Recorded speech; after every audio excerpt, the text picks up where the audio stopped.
কক্সবাজারে অন্য বছরের মতো এবারও ঈদের ছুটিতে ছিল পর্যটকের উপচে পড়া ভিড়। অন্তত 10 লাখ পর্যটক আসেন সমুদ্র সৈকতটিতে। বিভিন্ন খাতে সব মিলিয়ে 400 কোটি টাকার মতো আয় হয়েছে বলে জানিয়েছেন ব্যবসায়ীরা। এবারের ঈদের ছুটিতে কম বেশি 10 লাখ পর্যটক এসেছেন বিশ্বের দীর্ঘ সমুদ্র সৈকত কক্সবাজার ভ্রমণে। তবে বরাবরের মতোই বাড়তি চাহিদার সুযোগে পর্যটকের কাছ থেকে হোটেল মোটেলগুলো বাড়তি টাকা আদায় ও নানা ভোগান্তির অভিযোগ পাওয়া যাচ্ছে।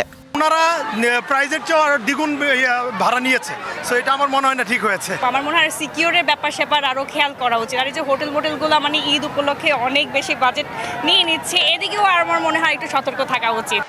অবশ্য ভোগান্তির জন্য অতিরিক্ত পর্যটক আগমনকে দায় দিচ্ছেন ব্যবসায়ীরা। স্বাভাবিক সময় ভ্রমণে আসার পরামর্শ তাদের। সারা বছর যেহেতু ব্যবসা হয় না, রমজান মাস পুরোটা ফাঁকা ছিল, ওই 10 দিনের ব্যবসা দিয়ে ওই 30 দিনকে কভার করার জন্য চেষ্টা করে। আমরা একটা কথা বলি, ছুটির দিনে ভ্রমণ নয়, ভ্রমণের জন্য ছুটি নিন। তাহলে ছুটির নিয়ে আসলে আপনি টাকাও সেভ হবে, ফ্যামিলিও সেভ থাকবে, আপনিও নিরাপদে আসতে পারবেন। সংশ্লিষ্টরা জানান, ঈদের 6 দিনের ছুটিতে পরিবহন ও পর্যটন সংশ্লিষ্ট 13টি খাতে 400 কোটি টাকার ব্যবসা হয়েছে কক্সবাজারে।